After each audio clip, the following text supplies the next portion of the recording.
Hi YouTube, how are you? It's Renee. Um, so I have bought well, one of my friends, she was going to one of her family members' wedding in Memphis, and so she asked me if I meet her at Marshall's 2 weeks ago. 2 weeks ago. Oh my hair, y'all. 2 weeks ago. So I was like, okay, I'll meet you. And so let me tell you, I haven't been to Marshall's when I say a long time, like over a decade. Well over a decade. It's probably almost two, and but I'm really happy that she asked me to go because I've seen a lot of nice things in there. Nice pictures, nice clothes, nice shoes. I mean, they had a lot of things in there, and I'm glad that I went. Because it's like I said, it's been forever, and I used to hear like a lot of people I used to work with at Brookwood or other places. They used to always tell me, I went to Marshalls. I got this from Marshalls, and I was like, I'm gonna go to Marshalls. I'm gonna go to Marshalls. Never went. So this is my first time going in so many years. So I'm so happy I went. And when I went, I um I found some shoes, some really nice shoes. They're winter shoes, and I am preparing myself for the winter. Even though it doesn't get extremely cold here, some days it do, but not like the north or whatever. We have many warm or cool days, but not drastically freezing. Well, sometimes it is, but anyway. But anyway, I seen these shoes and I had to have them. Aren't those cute? They're so cute.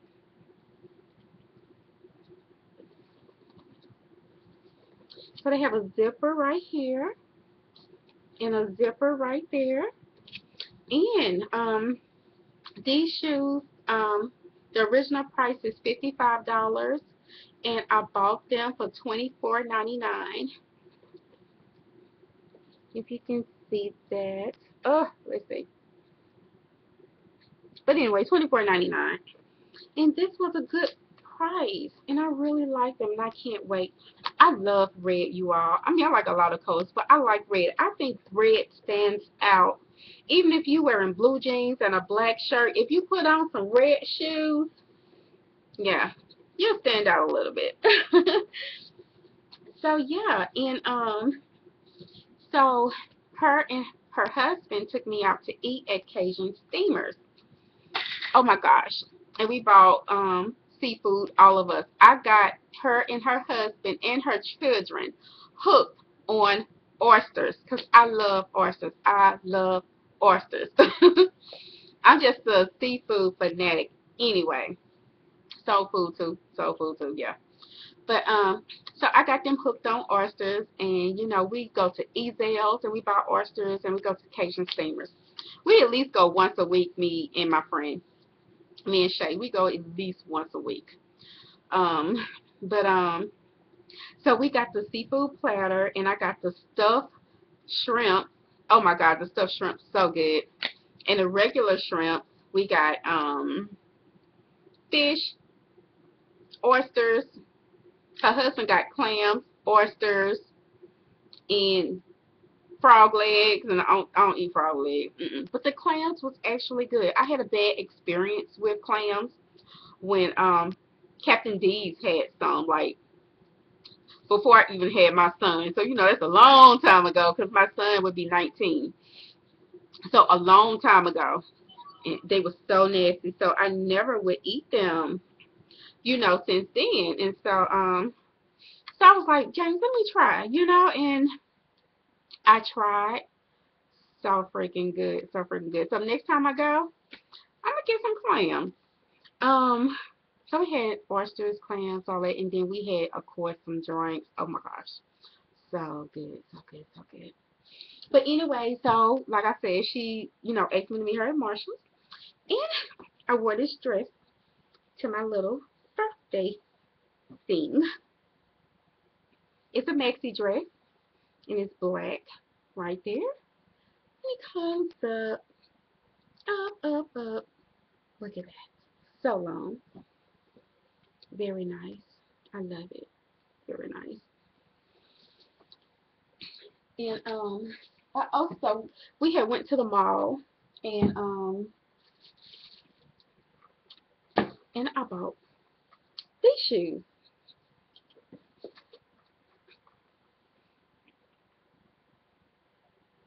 And there's the back with the zippers, gray up under there, and the trimming has gray. And it's very cute, and it's called Limelight. And on here it says 49.99. But I didn't pay that much for this. Believe me, I didn't. It was I think it was maybe 19.99 or a little cheaper when I got them. So yeah, I had got a really good deal off of those. And I have a friend, and she's kind of been going through some things, and I have these books, two books, and I always write down encouraging quotes that I see that I like, quotes from when I go to church, and a pastor says something that I really like. I wrote down quotes from there when I go to church in Louisiana and here, and so they're encouraging and positive, and when I'm down, I tend to go to my to my book and read some just to so I can start feeling a little better because I do get down a lot. And so she loves butterflies. She loves butterflies. And I went to Big Lots and I seen this. And it's purple and it say pray until something happens. Actually, pray all the time. Don't pray until something happens. Come on now, don't do it. Yeah. They shouldn't have put that saying on there, but I got it because of the cute butterflies and pray. Definitely pray. But anyway, so I'm going to write down some of the positive, encouraging quotes that I have, or messages that I gotten throughout the years. Some of them very old, but good. And so I'm going to put it in here, and then also want to leave room for her to put her own you know, quotes and, or messages or, anything that's positive and encouraging, to lift her up on rainy days, bad days, or whatever. So, yeah, I got this from Big Lots. And, um, wow. So I had to get me one. And I opened hers up because I was going to write in this. I come the papers, not on hers. But it was $3. $3. And mine say, God will always open another door for you. So I like that. Um, and I met her at Marshall's, but she wasn't there when I got there, so they had a Dollar Tree. And I really bought more than this, but this is in front of me, so I had bought these two little eyeshadow palettes, and it's Glam Eyes HD 004001. Is it Rimmel, London, Rimmel, or whatever? Anyway, here they go. And this one is actually green. This one is gray, but it looks white. So, I mean, I guess the camera is not doing the color any justice. But this is silver, like a light silver. But it looks white, but it's not. It's not white. So, yeah. And last night I was talking to my other friend, Sonora. Hi, Sonora. And my friend Sonora, she's been through a lot. She had a lot of tragedies that happened to her. I mean, I mean, you know, the loss of her daughter, her brother, her boyfriend of 18 years,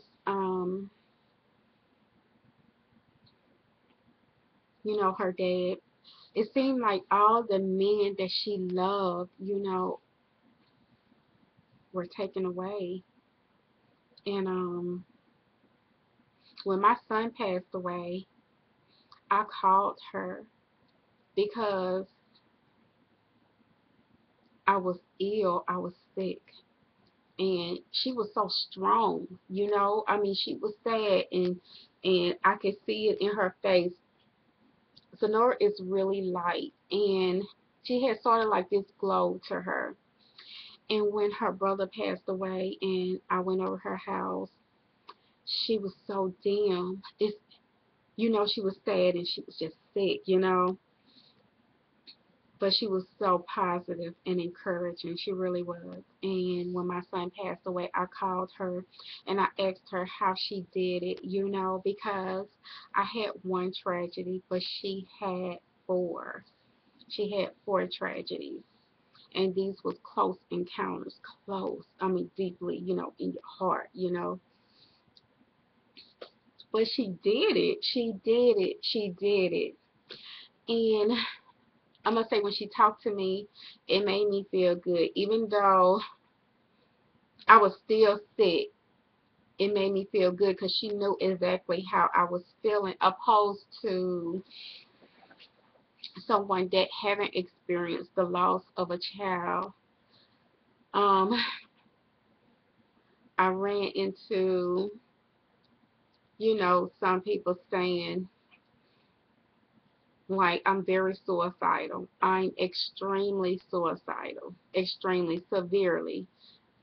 I attempted so many times. My life, I attempted so many times, and I'm still here. The last time I've been drug free. Tomorrow, Friday, will be 13 weeks. Drug free, 13 weeks. I the last attempt, my son Franz was here. I not always call Randy my guardian angel because he was actually here for a lot of craziness I was doing. And him and Damon called 911. I attempted, and somehow I guess I fell out the bed or something. I don't know. But anyway, I don't remember. I talked to my friend upstairs, Tracy, and she told me that it was three police cars, the ambulance, and the fire station here. I was not alert, did not know any of this was going on. Don't remember being, you know, getting rolled into an ambulance. Don't remember getting rolled off the ambulance into the ER. I live in Alabaster, and we have a hospital, Chevy Medical Center here in Alabaster. They took me all the way to Trustville, St. Vincent East Hospital. I ain't, I'm not familiar with Trustville at all. Been there probably once or twice. I'm not sure. Well, of course, cause yeah. And I don't remember being taken there. I don't remember being rolled off, being you know, rolled into the ER there. Yeah, I don't remember. But when I went there and they had me in the ER, and when I woke up, I had like all these tubes connected to me, like everywhere, all on my chest, up under my breast, on my legs, on my side, in my back. IVs. I mean, it looked like I was shooting myself up. I had so many track marks on my arm, and you know, I had the breathing machine on me, and they took me to CICU, which I never heard of CICU. And I worked in a hospital, Brookwood Medical Center. It's not a CICU there. So this is my first time ever hearing it. And it's the cardiac intensive care unit. So they have a cardiac intensive care unit, and that's the reason why they took me there. Um, because of the cardiac. And it's a nice hospital. It's actually a nice, clean hospital. The doctors, the nurses, very nice. Um, very nice. And don't you know, the administrator of the hospital came to see me. The doctor invited me to his church. Doctors don't do that. Administrators don't come visit patients. Nurses, they talked to me. They was very encouraging, and I think that's the best hospital I ever been to. Now, I had other hospitals that was nice, but I felt the love there. I really did. I felt they was very concerned about me. They was really concerned. And my friend Shay, she was telling me that they just was staring at me, when her and my mom got to the hospital. They just was staring at me and just wondering why, I did this to myself, you know. And I told them, because, my son passed away, that I was sick inside. I was very sick inside. Very sick. And and so when it happened, the police called my mom. The police called my mom, and it was raining that day. And the police was like, "Do you know Renee Franklin?" And my mom said, "Yes, that's my daughter." And the police was like, "Well, I'm not going to tell you where she's at until you tell me you're not going to drive fast because it's wet outside." And she said, my mama told me, she told them, "You going to tell me where my damn daughter is? Where is my daughter?" And so he went ahead and told her that I was in an ambulance being rushed to St. Vincent East. I overdosed, and they had to rush me to the hospital. And so yeah, so they got the directions, and my mom called my friend Shay, and they all, I guess, met up at the hospital. I was out of it, so I don't know. I don't know. I wasn't conscious, I guess. Um, so yeah, so the experience was pretty good, but I'm 13 weeks clean, like I said, and the reason why is when I was there at the hospital, when I woke up, I looked over there at my mom. She just looked so tired. She was dark up under here and, dim and just exhausted. And every time I attempt, my mom always asks me, "What about me? What about me?"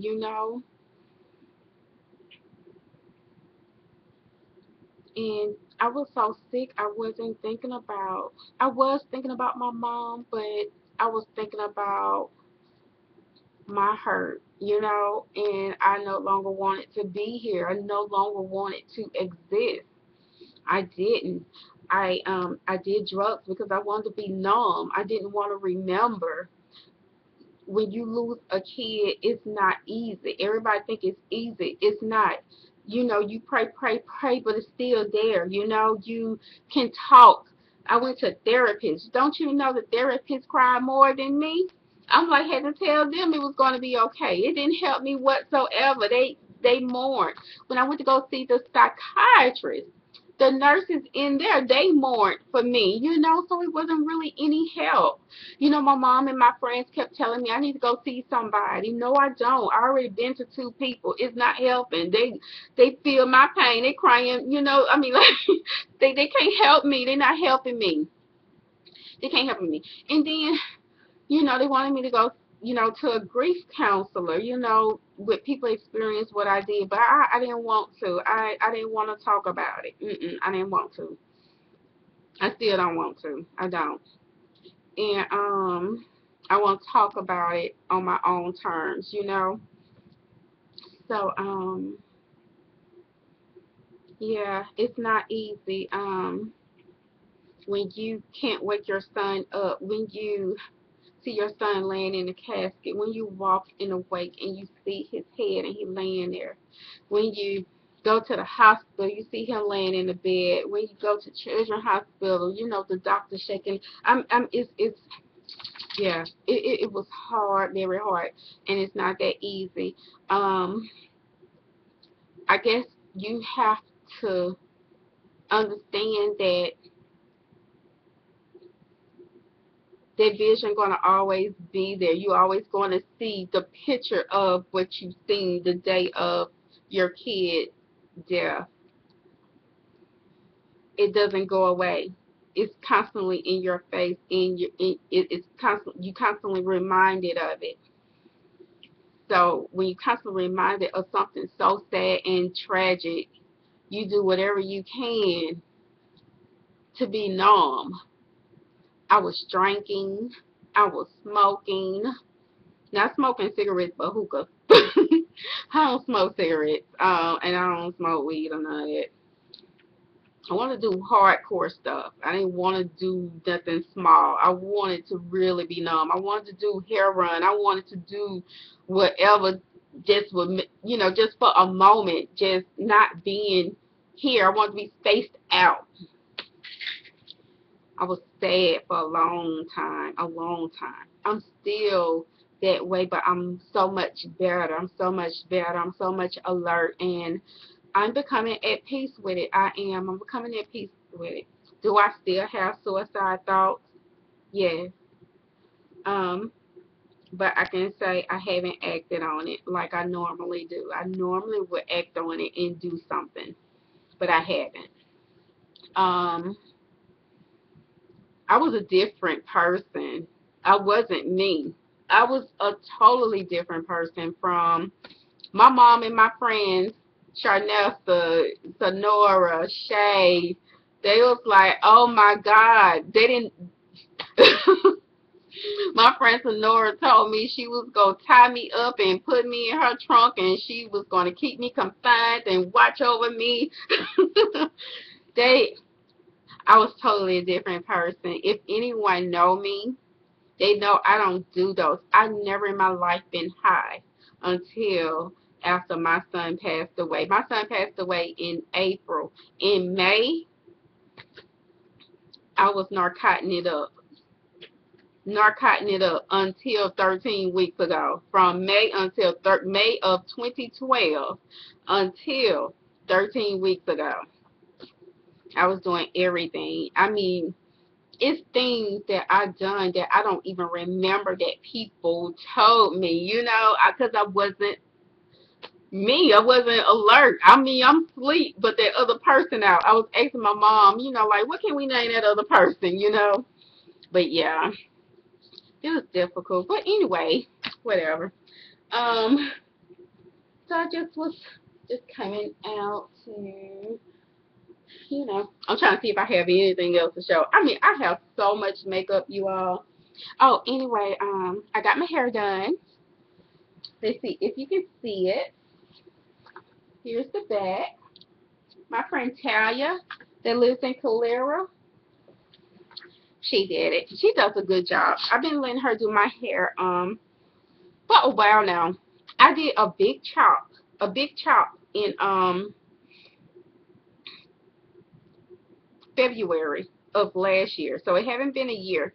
And I said that I was going to wear braids until February of next year, which would be a year. I cut my hair off. It was like this. My hair is to like right here now. It's done grown so much. And so when a year comes, it might be here. We'll see. I may be right there. But it's like to my, yeah, it's there. I'm trying to see if I have a picture. You might not be able to see it on there though, but whatever, anyway. But yeah, my hair has grown a lot. I mean, yes, it has. So the braids are doing good. I mean, Talia, she does a really good job. Anybody live in Alabama, in the Shelby County area, Jefferson County, whatever, if you want to go get your hair done, just inbox me, or I could give you her number, or I can give her your number. She does many styles. I mean, many hairstyles. So yeah. Anyway, my phone is ringing like crazy. So I love you all. Mwah. And like I said, love your kids. Love your kids. Kiss them every day. Life is so short. And it can end abruptly. It can end suddenly. Love your kids. Love your kids. Love your friends. Love Love your loved ones. You know what I'm saying? Stop getting mad over petty stuff. You know, I think some people put too much energy into, so much negativity. Get out of that. Really, get out of that. Um, don't let anyone treat you any kind of way. I Anybody that's watching this that know me know that I let a lot of people run over me. I let a lot of people run over me.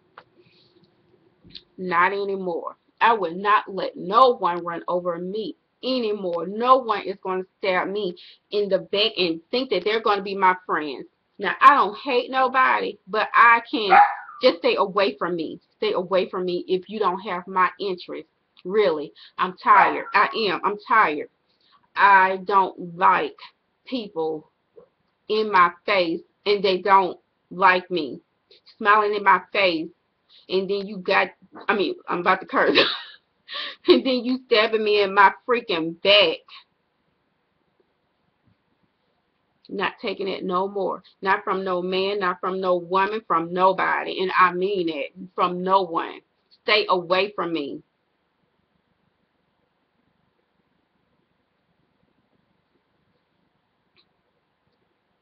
That's all I have to say. So, yeah.